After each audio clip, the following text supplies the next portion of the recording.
Hi అండి. Hello, నమస్తే. Welcome back to Bhavya vlogs. This is Krishnaveni.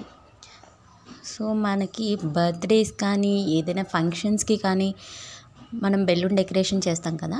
So ఆ decoration అనేది వితౌట్ స్టాండ్స్తో మనం ఎలా ఆర్చ్ అనేది బెలూన్స్తో చేయొచ్చు అనేది ఈ వీడియోలో మీకు చూపించబోతున్నాను.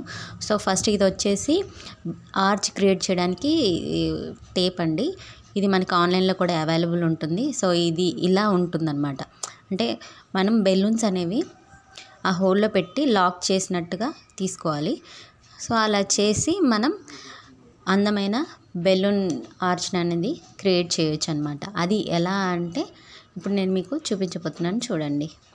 సో వీడియో స్కిప్ చేయకుండా చూడండి.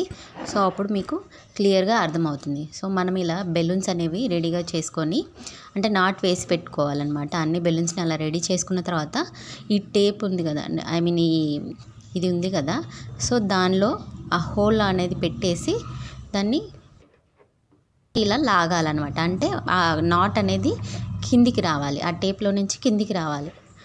సో అలా చేయడం వల్ల బెలూన్ అనేది లూజ్ అయ్యి కిందికి పడిపోకుండా స్ట్రాంగ్గా ఫిక్స్ అవుతుందండి. సో అలా మనం బెలూన్స్ అన్నిటిని అరేంజ్ చేసుకోవాలి. సో ఈ ప్రాసెస్ అనేది మళ్ళీ ఒకసారి రిపీట్గా చూపిస్తాను, చూడండి క్లియర్గా. అది ఎలా అనేది మీకు క్లియర్గా అర్థమవుతుంది. సో అది ఉంది కదా బెలూన్ హోల్ అనే టేప్లో హోల్ ఉంది కదా, సో ఆ హోల్లో బెలూన్ అనేది ఇన్సర్ట్ చేయాలి. ఇన్సర్ట్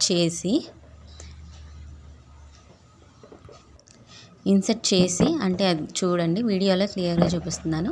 సో బెలూన్ నాట్ అనేది దాని కిందికి హోల్లో నుంచి కిందికి లాగాలన్నమాట.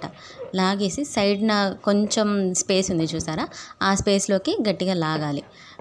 సో లాగడం వల్ల బెలూన్ అనేది లాక్ అవుతుంది. ఈ విధంగా మనం అన్ని బెలూన్స్ అన్నింటినీ ఒకదాని తర్వాత ఒకటి ఫిక్స్ చేస్తూ రావాలన్నమాట. అలా చేయడం వల్ల మనకి అందమైన ఆర్చ్, మనకి ఏ స్టైల్లో కావాలంటే ఆ స్టైల్లో మనం బెలూన్ ఆర్చ్ అనేది ప్రిపేర్ చేసుకోవచ్చు అనమాట.